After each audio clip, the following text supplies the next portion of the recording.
to just start learning about basics of financing. Obviously most people, read Rich Dad, Poor Dad, and that's kind of a good start to just kind of change your thinking. But there's so much content out there now about finances and stuff, and just kind of learning, good debt versus bad debt, and just learning the basics. And then that'll obviously change your behaviors with money. Because, if I knew, in my early 20s what I know now, I just think of how much further I would be, and it's not overly complicated information. It's just kind of learning the fundamentals of, how to save your money and how to invest it properly and how to not, stay away from bad debt. So that's really all, You're listening to the Millionaires Unveiled podcast, where you'll hear the stories and interviews of everyday millionaires. We'll unveil their decisions, their strategies, and their current portfolio allocation. Now to your hosts, Clark Sheffield and Jace Mattinson. Welcome to the Millionaires Unveiled podcast. This is episode number 277. Hope everybody's having a great week. I know we got a great start to the new year in my household. Super excited for all sorts of things to come. Got a listener question this week that I thought I would get into. I thought it was really interesting, some of the things and kind of the angle that he was asking this from. This comes from Ben. Ben says, I have a question about asset allocation, specifically with my 401k. I am currently in a target date fund, which I've heard people on your podcast mention considering switching to eventually, but I'm afraid I'm leaving opportunity on the table. With that said, understanding I'm not currently a millionaire and I am in high growth mode, do you have any recommendations or can you point me in the right direction as to which funds to consider at this stage of the game? I'm not quite a millionaire, but I'm well on my way, hoping to get there in the next 5 to 10 years, and I want to make sure that I'm putting my eggs in the right basket. Once again, Ben, appreciate that question. We get that question actually pretty often as it relates to asset allocation, not necessarily on 401k, but just in general. And I think there's a couple things to consider as it relates to your personal situation when you think about asset allocation. One, you've got to kind of work through what your risk tolerance is, and are you willing to, say, put all of your money, whether it be in a retirement account or a brokerage account, in equities? And if not, what does that look like from a equity to bond mix? And then also your investment horizon, which, if you go think 20, 30, 40 years out, there's a lot that can happen, in the markets. And so being able to kind of understand that as it relates to your personal self, risk tolerance and investment horizon, I think you can start to try to figure out what does an asset allocation look like, given that,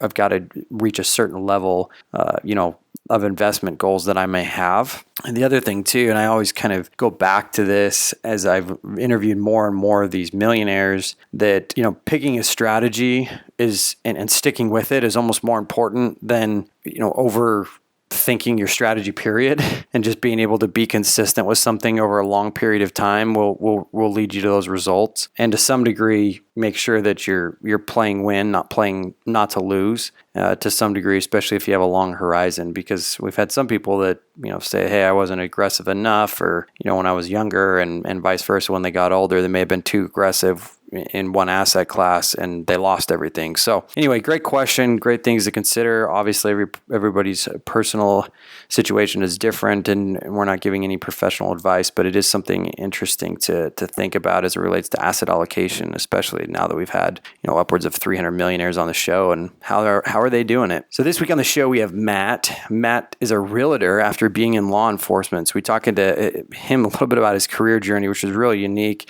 I appreciate Matt for his service, been in all sorts of facets of law enforcement. A net worth of $1.1 million, about $400,000 that in a brokerage account with Vanguard, $120K in cash, and then about $600,000 in some real estate equity between personal residence and some rentals. Last week at Rocco, he had 48 years old, worked as a private wealth advisor. Net worth was over $10 million, divided up between his business equity, public equities, real estate, and a few other asset classes. Once again, if you'd like to be on the show, send us an email, millionairesunveiled@gmail.com. We're also looking for, hopefully, what we can get somebody with a high level of net worth, upwards of 9 figures for episode 300. We'd love to have somebody in that 300 range, but we'll see what we get. We've had the last couple and gotten lucky. So granted, I guess our 200th episode, we found out in the episode that it was really probably worth over 300, but at any rate, we published it for 200. So without any further delay, let's get into the episode with Matt.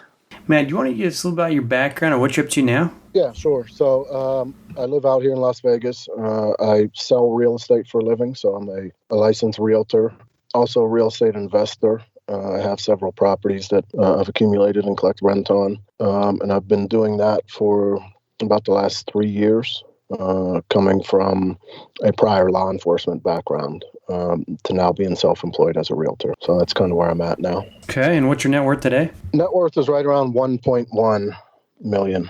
Awesome, and how is that broken up? So it's a little over 400,000 in some Vanguard funds, probably about 120,000 in cash spread over a business account, the rental accounts, and my personal bank account, and then the rest is in real estate equity. Okay, and is the money that's in your Vanguard, is that in tax advantaged accounts? No, so it's all just money that I've made and paid my taxes on, and then I've put it into like VOO is primarily where I have a lot of the money. Okay, and so that's all in a taxable brokerage then, basically? Correct. Okay, and then the rentals that you have, how many doors, are they all single family? No, they aren't. So I just last week I sold one of mine. So prior to this I had 9 doors, but I just sold a duplex, so I'm down to 7.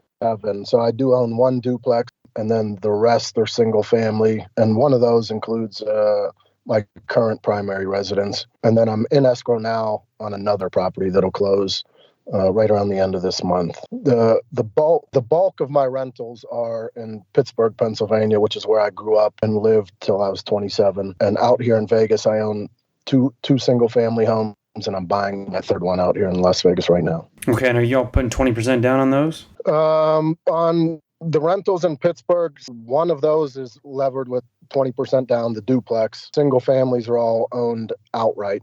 A lot of those are pretty cheap properties. Some of them I picked up for like $35,000. So those are all paid off in cash. The duplex has debt on it. I put down, I think, 20 or 25% on that. And then the single family homes I own here in Las Vegas. So I buy those a little bit in a tricky way. So typically what I do is I'll give you an example. The one I'm buying now is a house that I was going to list for one of my clients.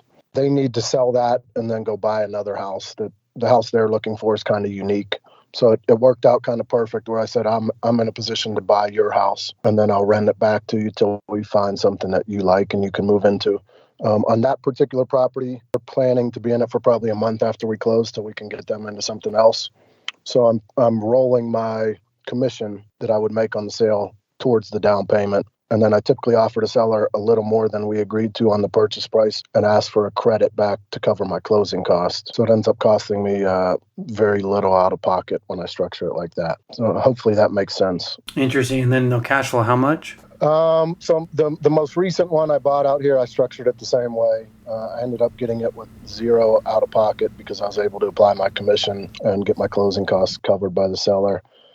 Payment on that is a little over $1,500 a month.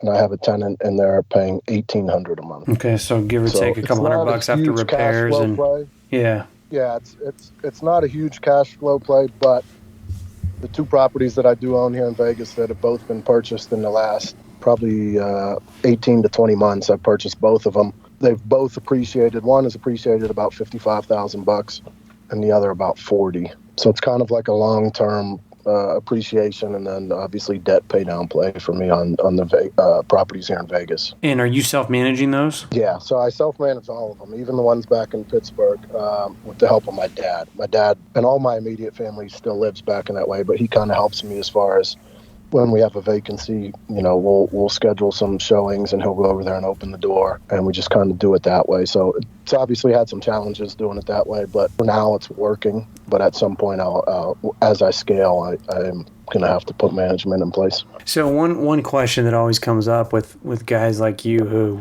now are getting real into the real estate game, why not take that brokerage account and go plug that into real estate now that you've caught the bug? That's really what the plan is. So as I've accumulated more money, I hate to see it just sit in a regular bank account. So I'm just kind of putting it in Vanguard, but that's kind of my piggy bank. And I'm in the market now for like a medium-sized multifamily apartment building. So I have some agents back in Pittsburgh that are looking for anything from 8 to 30 units, depending on, kind of the price, but probably somewhere up to, 1.5 to 1.7 million or so. So I'm just kind of sitting on all this money in the brokerage account till I come across the right real estate deal. Gotcha. And how are you evaluating those deals? I mean, obviously some of these have come to you as clients, but are you really looking at, hey, can I just get a couple $100 in cash flow, or is it more about, hey, does this deal make sense where I can basically buy without my cash coming out of my pocket? Yeah, both ways. So the rentals, and the reason I'm investing back in Pittsburgh is because the purchase prices and the rents there, I can cash flow there. With the way the property values are here in Las Vegas and what the rents are, it's really difficult to cash flow a decent amount here, just because the rents don't really support, what I'm going to have to pay for the property. So depending where I'm buying, I'm looking at it through a different lens. The ones here in Vegas, I'm looking at, which single family houses work for me as far as me negotiating a higher commission that I can basically cover my 5% down payment. Because I'll buy it as a primary, live in it for a bit, rent it out, and buy the next one type of strategy. So I'm looking at it as acquiring single families here in Vegas that are going to continue to go up in value as the loan gets paid down. They're not going to cash flow much, but they didn't cost me anything. So if I make $100 or $200 a month, great, because I don't have any money invested into it. But the real wealth will come from that property building equity over time. The ones back in Pittsburgh, I'm just kind of looking at as you would a traditional rental, weighing out the money I'm putting into it, what it's going to rent for, what my payment's going to be, and making sure I'm, hoping to get like a 15% cash on cash return when I'm buying something like that. Yeah. So Matt, 5 rental properties, right? 6 doors, because you got the 1 duplex and then your primary. So you mentioned a couple $100 to the one you were talking about, to Jason, in terms of cash flow. What is the entire portfolio cash flow, let's say monthly? Yeah. So the ones in Pittsburgh, one of them is sitting right now, not cash flowing a dime. The tenant has stopped paying and I can't get her evicted. So that one's kind of out now. But once I can get her out, get that house fixed up a little bit, that one will rent for about $850 a month. I have no debt on it. So after you kind of set aside some money for taxes, insurance, and maintenance, call it $500 a month on that. The duplex I own there, the payment's $480 a month, and I have that one rented at a little over $1,500 a month. So obviously that one's cash flowing probably $700 a month after you kind of set aside a little bit of money. I would say the entire portfolio probably a little over $3,000 monthly. Yeah. So $36,000. How much do you spend a year? In general, or like into the rental property? No, just for your living expenses. I'm just trying to see if you're close to covering your living expenses. Probably not quite yet. No, not quite. My primary residence, I just refied the mortgage.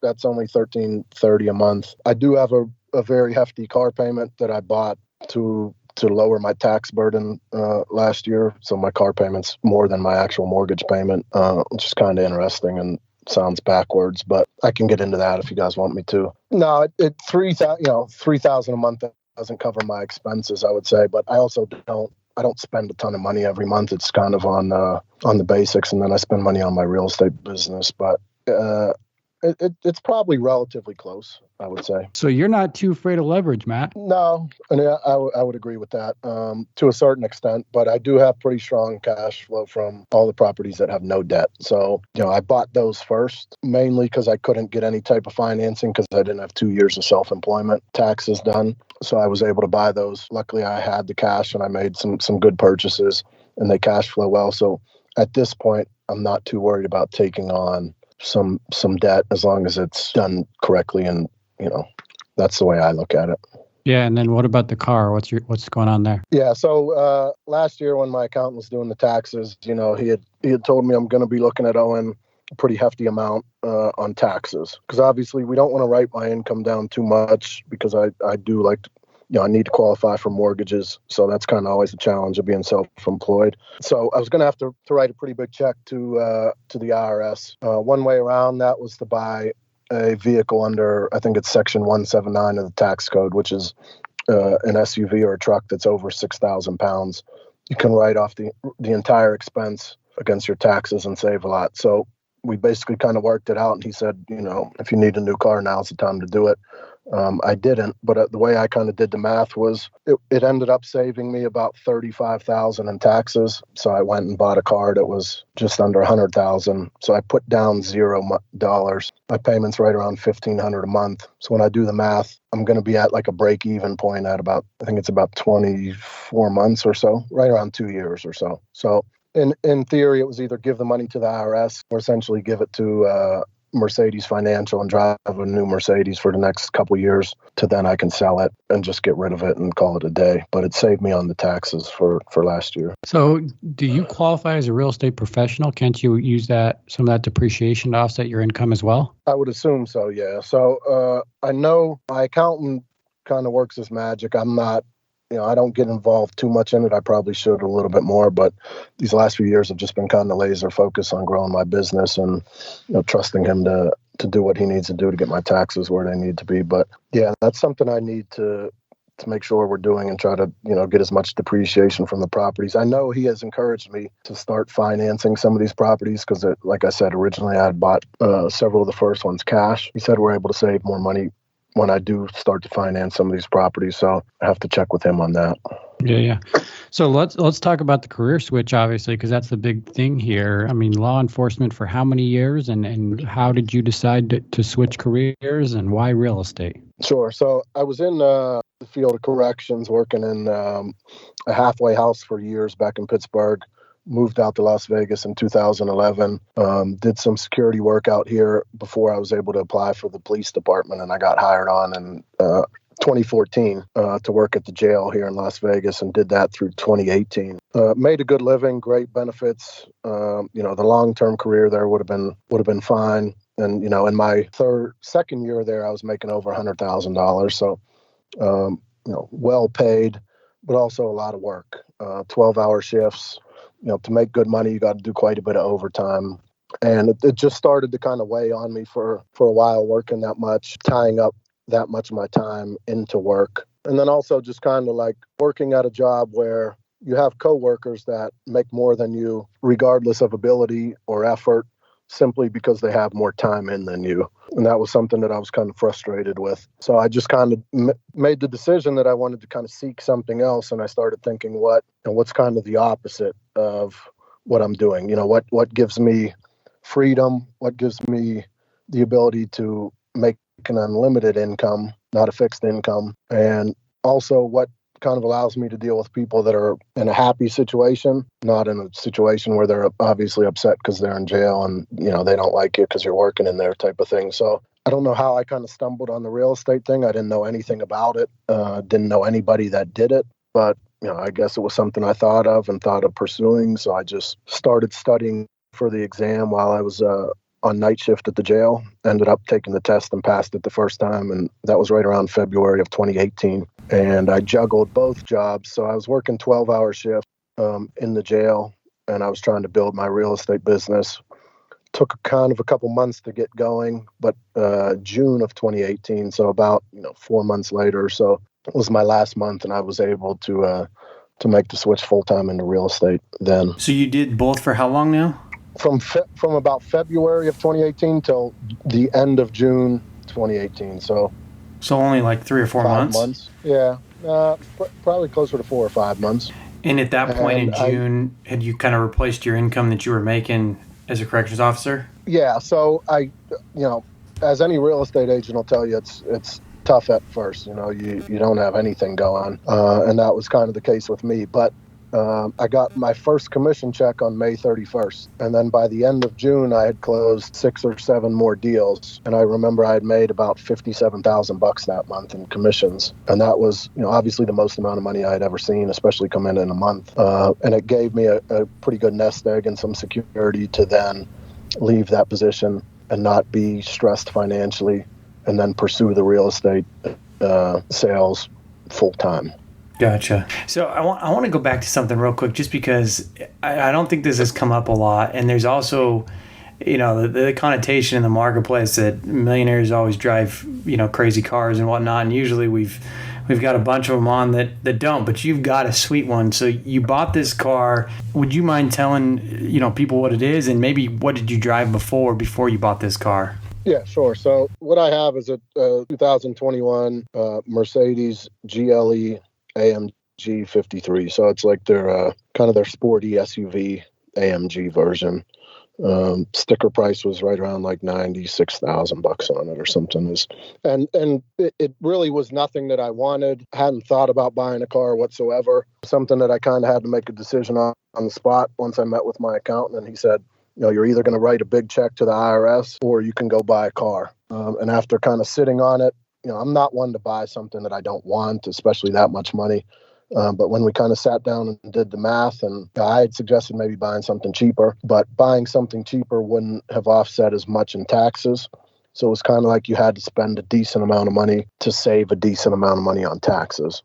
And we kind of figured out the math and realized if I finance it around what my payment's going to be and how much it'll save me. And it was basically like driving this car for free for the next a little over 2 years because I would have given that money to the IRS anyway. And what were you driving before? Before that, so I had a 2010 Mercedes E-Class. Nothing special. I still have it. I use it. I don't know if it sounds good because I say Mercedes E-Class, but it really was like nothing special. I mean, it has 100,000 miles on it. I still have it. It's just kind of something I take when I take my dogs to the park. I take them in that car because I don't want to put them in the newer one. But that was something that I bought when I started making some money at the police department and thought I was doing well. Went and bought that car, and it put me into debt. And at that time had, on paper had a negative net worth, but I did have a Mercedes in the garage. So that was kind of before I had any type of financial literacy and, kind of cared what other people thought and bought that type of vehicle. So keeping it, did you have a loan on that before too and paid it off, or did you buy that one in cash? Yeah, no. So that one was financed.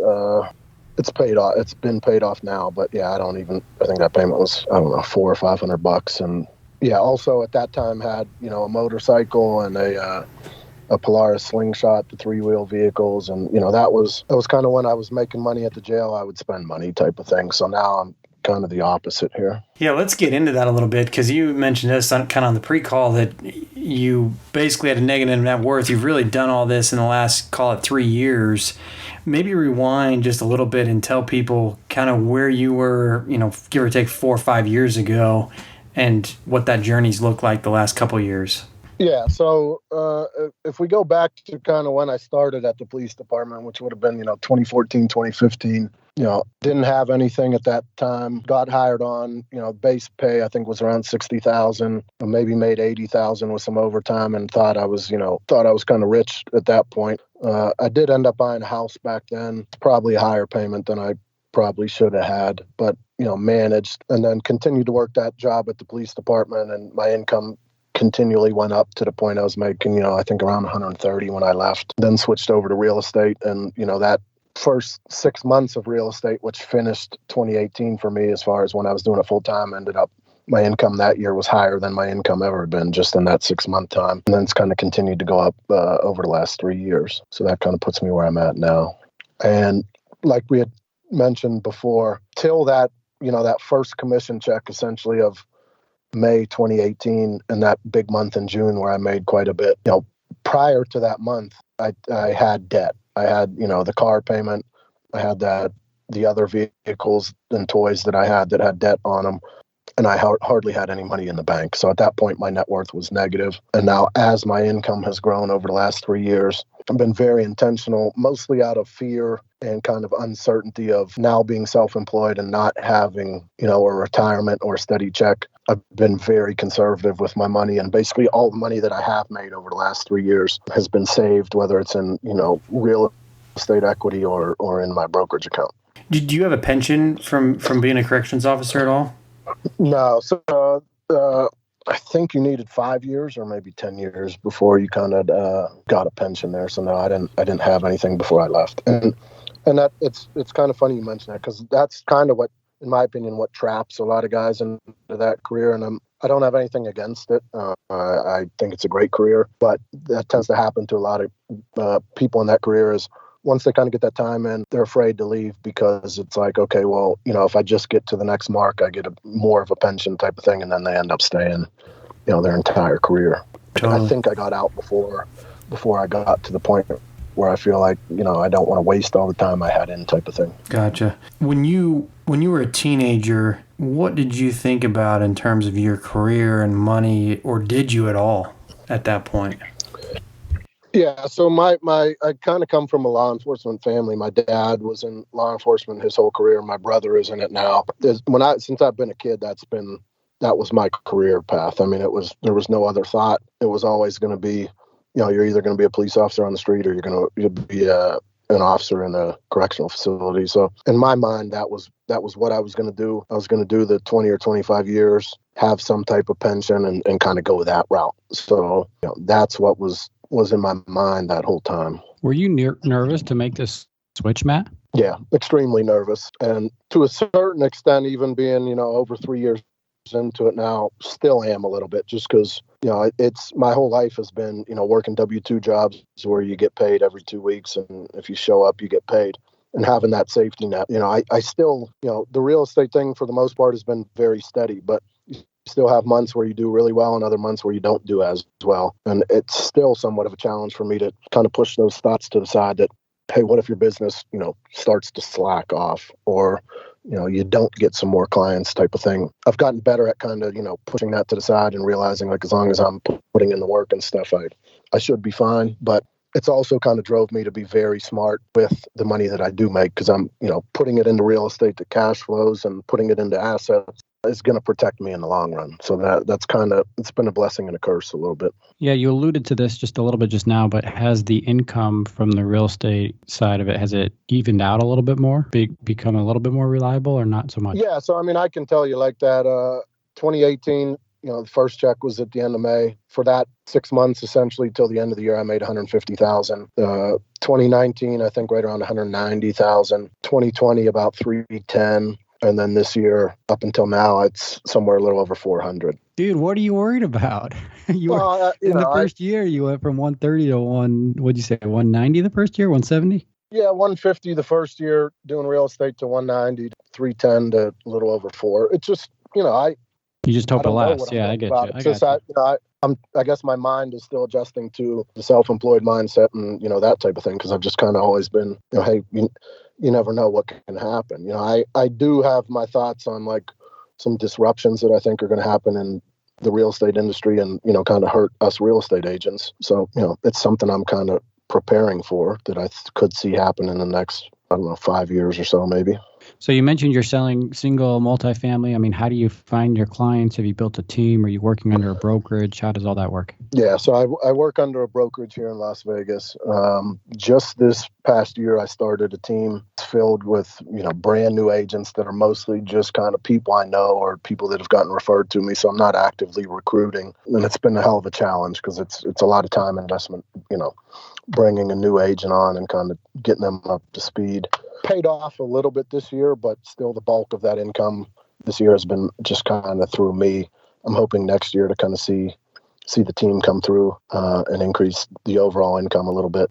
But yeah, we primarily here in Las Vegas, most of the sales we do are, single family homes, some townhouses and condos. Not so much multifamily homes here in Vegas. There is a market for multifamily here, but to be honest, they're not very popular. They're kind of in the bad areas of town that, I don't really work in and I don't invest in, because a lot of people ask me why I'm not buying any multifamily here in Vegas. There's too many tenant issues with what you're going to get here. So don't do too much multifamily here. So when you decide to switch over to real estate, was the goal more, hey, I want to work for myself and be an agent and sell and control my own schedule and have that flexibility? Or was it, I'm going to buy real estate because I want to create this stream of passive income? Or was it both? A little bit of both, but more towards the latter. I enjoy being a real estate agent, but I also, one of the reasons I'm building the team is to kind of scale back myself and kind of run a business to where I don't necessarily have to be out showing homes and doing that type of thing. But my primary goal with all of it and what it still is to make a lot of money selling real estate as a realtor, and then use that money to be a real estate investor and grow that side of my business. So eventually just be full-time in real estate investing and kind of make that my living and substitute my income with that rental income. And how soon after you made the switch did you buy your first property? That's a good question. It would have been early 2019, so probably 8 to 10 months into doing real estate full time. Okay. Any horror stories here? Tenants, bad situations? Yeah, one now I have that, it's just a tenant that kind of not so much of a horror story. I don't fault her too much. She's an elderly lady that was on Section 8, and Section 8 kind of had some issues with the property that were unable to get rectified. And, we essentially worked out a thing where I told her, hey, this property's not going to be available for Section 8 anymore, so I need you to move. Given her over a year to find a new place, and she just won't. I've tried to evict her once, and the judges kind of keep giving her stays. So she's sitting in one of my properties right now and has been. I haven't collected rent in that one for over a year.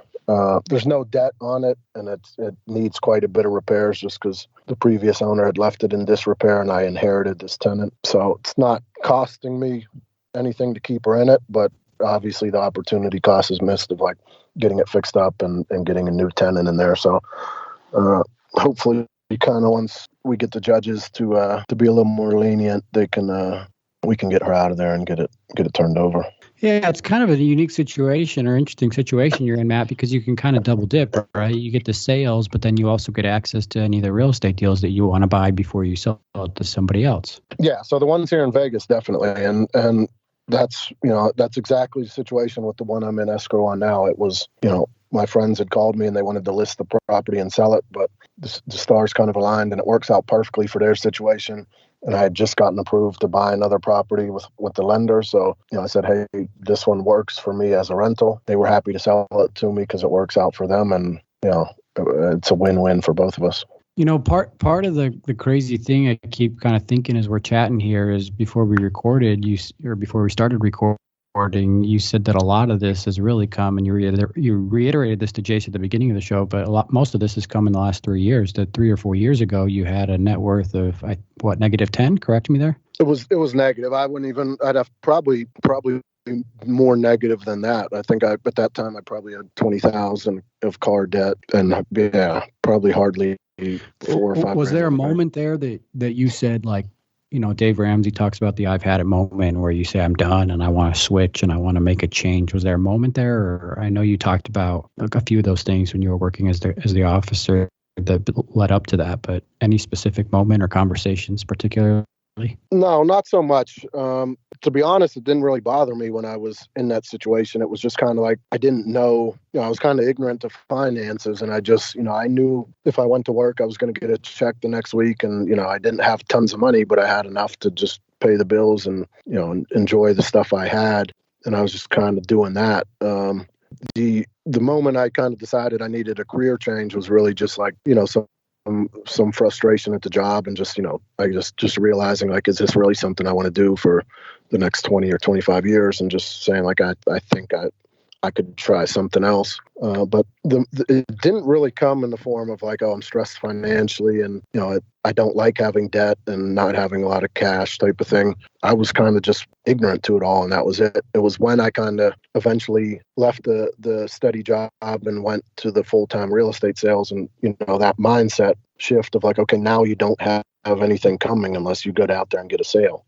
So when you do get a sale, you better be really smart with that money because you don't know when the next one's coming. That was when kind of the whole shift changed, and I read Rich Dad Poor Dad, and kind of that changed my thinking. And then it was just like, out of fear, you better start stacking up your money because it's all on you now. You can't just get paid for showing up. Yeah. So Matt, just to wrap up here, let's do some rapid fire questions. What's the most expensive meal out that you've paid for? Outside of like taking my team out, once a quarter or something like that, me and my girlfriend occasionally will go to Fleming's, and it's $150 or something for the two of us. Okay. Not often, because I'm not a foodie whatsoever. I mean, I'm fine with Chipotle or something like that, but we'll do that occasionally. What is the restaurant of choice?